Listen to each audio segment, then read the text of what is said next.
12h30 dans Universel, 14h30 ici à Paris. Afrique Midi, Charlotte Hydrac. De Casablanca à Enugu en passant par Bangui et Kinshasa. Soyez les bienvenus, bonjour. C'est l'histoire d'un État dans l'État, rayé de la carte après 3 ans d'existence et une terrible guerre civile. Le Biafra commémore aujourd'hui le 50e anniversaire de sa déclaration unilatérale d'indépendance, journée sous tension dans cette région du sud-est du Nigeria.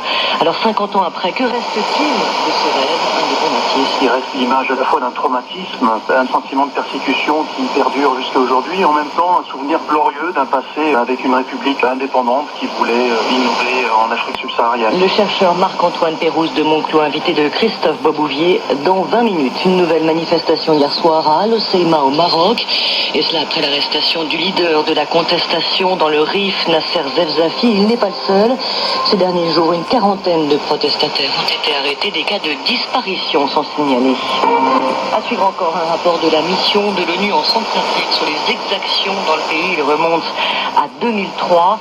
La coalition de l'opposition qui explose en vol au Sénégal avant les législatives du 30 juillet. Et puis, quand les jeunes montrent l'exemple, les Aiglonnais de retour au Mali après leur victoire à la Coupe d'Afrique des Nations de football des moins de 17 ans.